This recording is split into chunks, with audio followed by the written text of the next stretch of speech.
Good morning दोस्तों, है ना। जैसा कि कल मेरा फर्स्ट वीडियो अपलोड हुआ था परिमाप और क्षेत्रफल, आज उसका सेकेंड वीडियो अपलोड होने कर रहे हैं। चलिए सेकेंड वीडियो में उस चैप्टर को कंटिन्यू करते हैं। और हम लोग कल देखे थे कि परिमाप और क्षेत्रफल में बहुभुजों का परिमाप और क्षेत्रफल का सूत्र हम लोग निकाले थे। आशा करते हैं वो वीडियो आपको समझ में आया होगा और देखे होंगे। देखिए, आज हम लोग चतुर्भुज का 3 टॉपिक को क्लियर करने वाले हैं, जिसका नाम है पहला समांतर चतुर्भुज, समलंब चतुर्भुज और समचतुर्भुज। इसको देखेंगे कि ये तीनों चतुर्भुज क्या होता है। तो वीडियो शुरू करते हैं दोस्तों।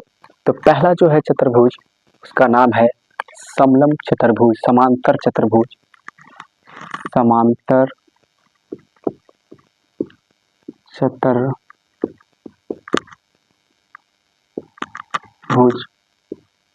समांतर चतुर्भुज किसे कहते हैं? तो आप देख पा रहे होंगे समांतर चतुर्भुज किसे कहते हैं। देखिए, हम लोग समझते हैं समांतर चतुर्भुज किसे कहते हैं। इसे समझिए, समांतर चतुर्भुज, है ना। समांतर चतुर्भुज हम लोग देखते हैं कि देखिए इसमें 2 पैरेलल लाइन होते हैं। कितने पैरेलल लाइन होते हैं दोस्तों? 2 पैरेलल लाइन होते हैं। इसको थोड़ा सा और बढ़ा देते हैं, है ना, थोड़ा सा बढ़ा देते हैं।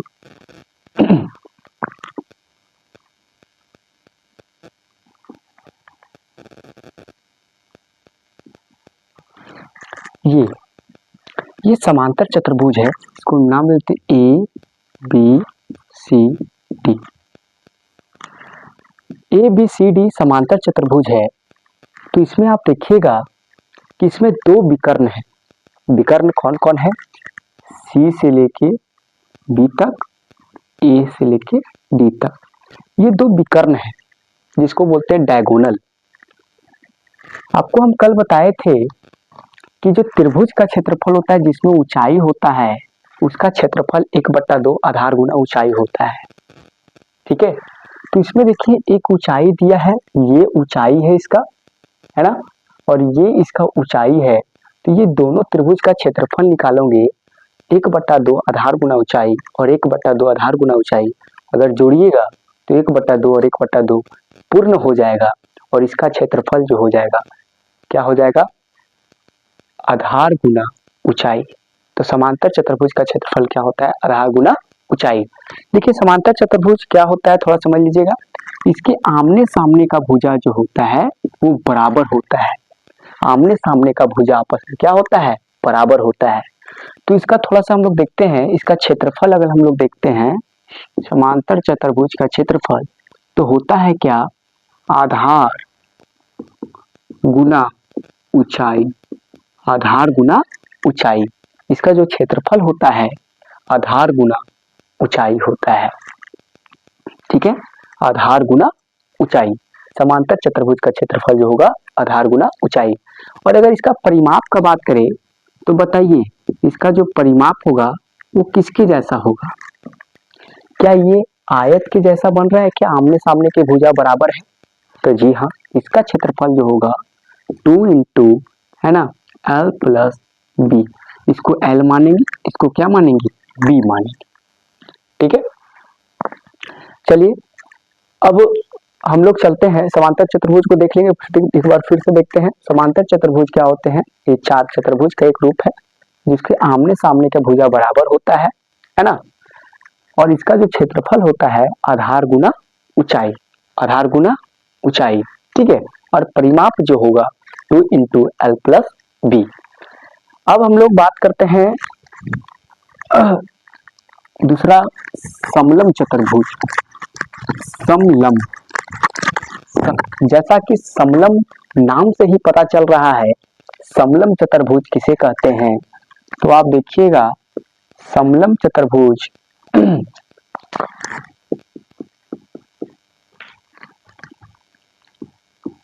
शंभ लंब चतुर्भुज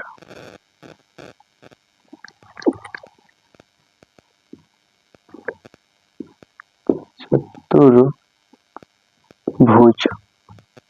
समलम चतुर्भुज। तो समलम चतुर्भुज जैसे कि नाम से आपको पता चल रहा है समलम चतुर्भुज, है ना।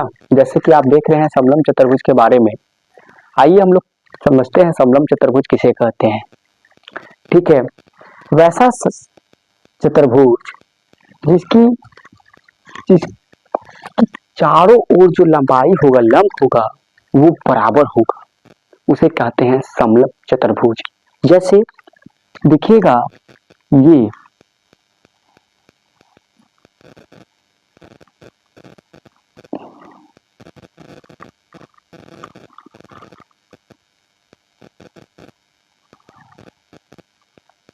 ए बी सी और ये डी, इसमें देखिएगा तो ऊंचाई ये है और ऊंचाई यहाँ है। ठीक है, देखिए ये ऊंचाई है कि नहीं, ये ऊंचाई है और ये ऊंचाई है, ये समलम चतुर्भुज है। अगर एक और फिगर हम लोग ड्रॉ करना चाहेंगे, देखिए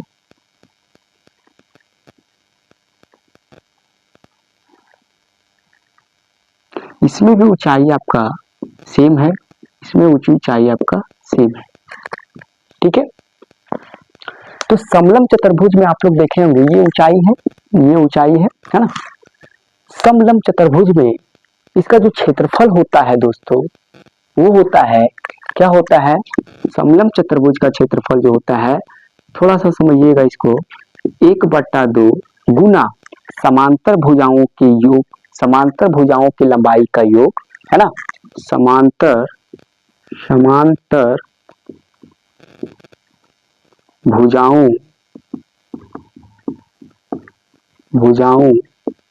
की लंबाई का योग, है ना, योग समांतर भुजाओं की लंबाई का योग इंटू ऊंचाई, इसका जो क्षेत्रफल होता है 1/2, है ना, समांतर भुजाओं का क्षेत्रफल, समांतर भुजाओं की लंबाई का योग इंटू ऊंचाई, है ना। तो आशा करते हैं समलम चतुर्भुज आप समझ गए होंगे। इसमें समान लंबाई, लंबाई जो समान रहेगा कहीं भी, और इसका जो क्षेत्रफल निकलता है 1/2 समांतर भुजाओं की लंबाई का योग और इंटू ऊंचाई। समांतर भुजा कौन कौन है, तो देखिएगा ये जो भुजा है, कौन सा, ये जो भुजा है, ये भुजा और ये भुजा आपस में क्या है, समांतर भुजा है, और इसकी ऊंचाई जो है वो ये है। तो इसका क्षेत्रफल हो जाएगा 1/2 गुना समांतर भुजाओं की लंबाई और गुना ऊंचाई, समांतर भुजाओं की लंबाई का योग इंटू ऊंचाई। चलिए हम लोग तीसरा में देखते हैं, जो है क्या है,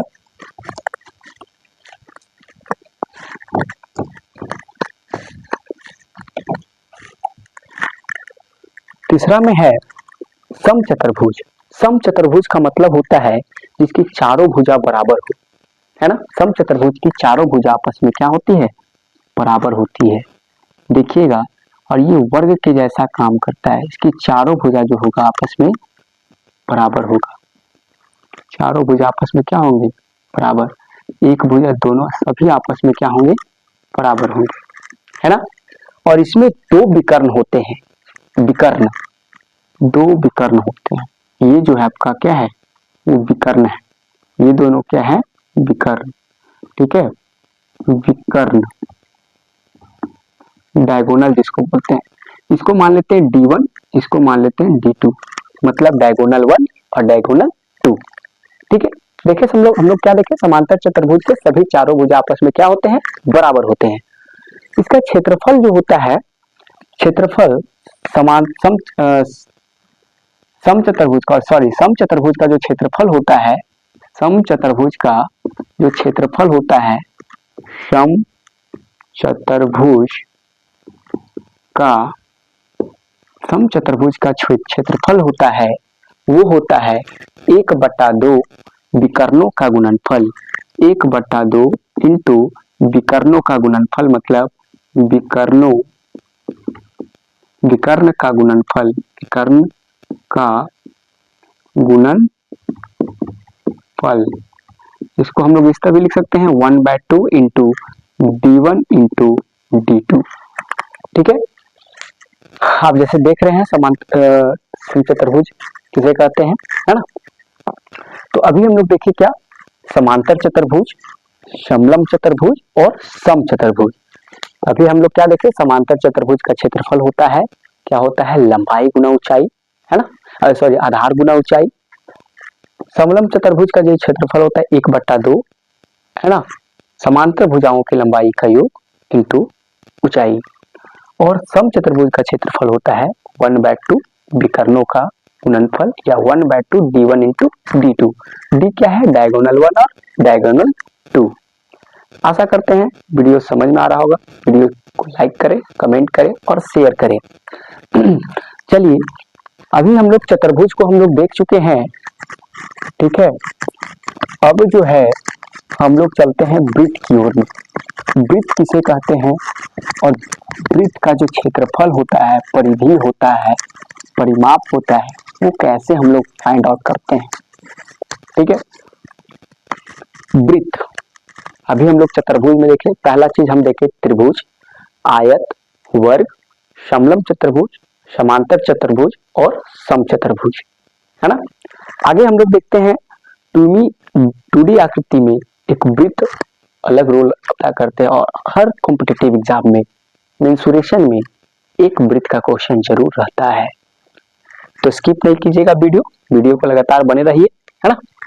वृत्त, वृत्त इसको बोलते हैं इंग्लिश में सर्कल। सर्कल वृत्त किसे कहते हैं, ठीक है। देखिएगा, ये आपका वृत्त है, सर्कल है, सर्कल, ये आपका सर्कल है ना, वृत्त, हाँ। इसकी जो मध्य बिंदु है, इसको क्या बोलते हैं, सेंटर पॉइंट, मध्य बिंदु, है ना। बीच के भाग को क्या बोलते हैं, मध्य बिंदु बोलते हैं, है ना। Centre of the circle, centre of the circle. आप देखिएगा सेंटर से बीच की दूरी, सेंटर, इसकी देखिए थोड़ा समझिए, इसको क्या बोलते हैं, इस एरिया को क्या बोलते हैं, इसको बोलते हैं वृत्त की परिधि। क्या बोलते हैं, वृत्त की परिधि, है ना। आप देखिएगा सेंटर से मतलब बीच से, मध्य बिंदु से वृत्त की परिधि तक मिलाने वाली रेखा को बोलते हैं हम लोग त्रिज्या। त्रिज्या इसको बोलते हैं रेडियस, है ना। वृत्त को सेंटर पार्ट से उसकी क्या तक, परिधि तक मिलाने वाली भुजा को क्या बोलते हैं, परिधि तक मिलाने वाली लाइन को क्या बोलते हैं, त्रिज्या बोलते हैं। और जो वृत्त को दो बराबर भागों में काटता है ना, दो बराबर भागों में काटता है, उसे बोलते हैं व्यास। क्या बोलते हैं, व्यास, ठीक, व्यास बोलते हैं। फिर से समझ लीजिएगा, सेंटर से परिधि तक मिलाने वाली रेखा को त्रिज्या और व्यास बोलते हैं वृत्त के दो बराबर भागों में काटने वाली। देखिए, उसी तरह आप लोग एक और वृत्त में हम लोग देखते हैं, एक और वृत्त हम लोग छाप रहे हैं। तो ये जो भुजा है, ये भुजा जैसे CD, इसको बोलते हैं जीवा। क्या बोलते हैं, जीवा बोलते हैं, ठीक है, जीवा। और वृत्त की सबसे बड़ी जो जीवा होती है वो व्यास होती है ना। तो क्या देख सकते हैं हम लोग यहाँ, त्रिज्या बराबर हम लोग निकल सकता है, त्रिज्या बराबर व्यास बटा 2 हो सकता है क्या, तो हाँ, क्योंकि व्यास जो है त्रिज्या का दुगना है। और अगर व्यास निकालना होगा हम लोग को, व्यास निकालना है तो क्या करेंगे, त्रिज्या को 2 से गुना कर देंगे। त्रिज्या को 2 से गुना करेंगे तो क्या आ जाएगा, व्यास निकल जाएगा। आशा करते हैं वीडियो समझ में आ रहा होगा। अब देखिएगा, अभी हम क्या बताएं, वृत्त की सबसे बड़ी जो जीवा होती है उसकी व्यास होती है, ठीक है। उसके एक और वृत्त हम थोड़ा खींचते हैं, है ना, ड्रॉ करते हैं। ये देखिएगा सेंटर है, इसको क्या बोलते हैं, इसको क्या बोलते हैं, इसको बोलते हैं त्रिज्या खंड। तो क्या बोलते हैं, त्रिज्या खंड। यहाँ वैल्यू होता है, जैसे मान लीजिए 60 डिग्री, वृत्त 360 डिग्री का होता है, तो ये त्रिज्या खंड का वैल्यू हम दे दिया 60 डिग्री, है ना। अब बारीकी से हम लोग सबका सूत्र देखते हैं। जैसे वृत्त का क्षेत्रफल क्या होता है? वृत्त का क्षेत्रफल होता है पाई आर स्क्वायर।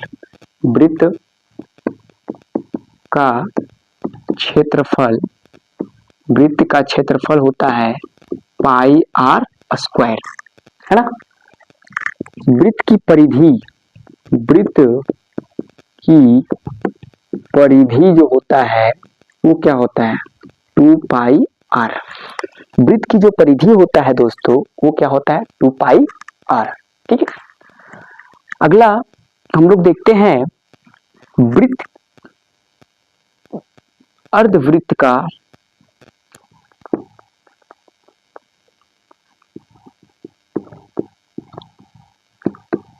का क्षेत्रफल। तो आधा वृत्त का क्षेत्रफल क्या होगा? पाई आर स्क्वायर बट्टा 2। पाई आर स्क्वायर बट्टा 2। अर्धवृत्त का जो होता है क्षेत्रफल वो पाई आर स्क्वायर बट्टा 2। अर्धवृत्त क्या होता है? देखिए अर्धवृत्त ये है कि नहीं? ये अर्धवृत्त है ना। पाई आर स्क्वायर बट्टा 2।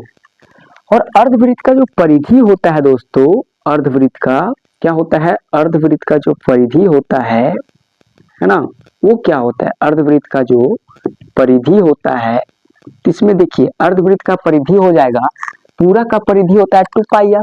अगर 2 से भागा दे देंगे तो क्या निकलेगा? आधा वृत्त का निकलेगा पाई आर, है ना, पाई आर। लेकिन यहाँ पे देखिएगा 2 आर कॉमन आ रहा है, यहाँ से यहाँ तक की बीच की दूरी आर है, यहाँ से बीच की दूरी आर है, तो यहाँ 2 आर आ रहा और जुड़ रहा है। क्या जुड़ रहा है? तो हाँ, तो हम यहाँ से लिख सकते हैं क्या? 2 आर, है ना।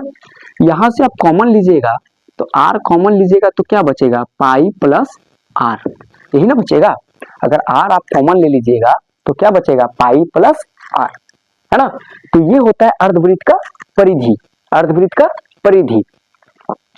अब हम लोग देखते हैं अर्धवृत्त का परिधि हो गया, उसके बाद हम लोग जो देखते हैं कि त्रिज्या खंड का क्षेत्रफल, त्रिज्या खंड का क्षेत्रफल और चाप की लंबाई, है ना। अभी हम बताएं त्रिज्या खंड किसे कहते हैं। तो देखिए त्रिज्या खंड किसे कहते हैं? ये जो है ये त्रिज्या खंड है कि नहीं है? ये जो भाग है वो क्या है? त्रिज्या खंड है कि नहीं? इसका अगर हम लोग क्षेत्रफल बात करेंगे, त्रिज्या खंड का क्षेत्रफल, त्रिज्या खंड का क्षेत्रफल, तो देखिए पूरा वृत्त कितना डिग्री का होता है? 360 डिग्री का। और 360 डिग्री का क्षेत्रफल का कितना डिग्री? पाई आर स्क्वायर होता है। तो हम इसको क्या 1 डिग्री का निकाल सकते हैं क्या? पाई आर स्क्वायर बट्टा 360, और जितना डिग्री का निकाल लेंगे उसे थीटा से हम लोग क्या कर देंगे? मल्टीप्लाई कर देंगे। तो इसका फॉर्मूला आ गया पाई आर स्क्वायर 360 बट्टा पाई आर स्क्वायर बट्टा 360 गुना थीटा, है ना। चाप की लंबाई, चाप, ये चाप है, देखिए ये क्या है? ये चाप, कितना डिग्री का चाप है? ठीक है। तो चाप की लंबाई क्या होता है? 2 पाई आर 360 इंटू थीटा, है ना। फिर से समझ लीजिएगा, वृत्त में त्रिज्या होता है, वृत्त का जो त्रिज्या होता है वो क्या होता है? व्यास बटा 2, और व्यास जो होता है त्रिज्या गुना 2। उसी तरह वृत्त का जो क्षेत्रफल होता है वो पाई आर स्क्वायर, और वृत्त की जो परिधि होती है वो 2 पाई आर, है ना। अर्धवृत्त का जो क्षेत्रफल होता है पाई आर स्क्वायर बाय 2, और अर्धवृत्त का जो परिधि होती है पाई आर प्लस 2 आर। आर यहाँ से हम लोग कॉमन लेते हैं तो क्या बच जाता है दोस्तों? आर इंटू, है ना, पाई प्लस आर। अर्ध त्रिज्या खंड का क्षेत्रफल हम लोग जो देखेंगे पाई आर स्क्वायर बट्टा 360 गुना थीटा, है ना। और चाप की लंबाई 2 पाई आर बट्टा 360 गुना थीटा, है ना। थीटा का जो वैल्यू दिया रहेगा, ठीक है। चलिए आज हमने सिखाया समांतर चतुर्भुज, समलंब चतुर्भुज और समचतुर्भुज का क्षेत्रफल निकालना के सूत्र, और वृत्त को हम लोग देखें, है ना। आशा करते हैं वीडियो आपको समझ में आया होगा, है ना। आज के लिए इतना ही, मिलते हैं कल नेक्स्ट वीडियो में। धन्यवाद।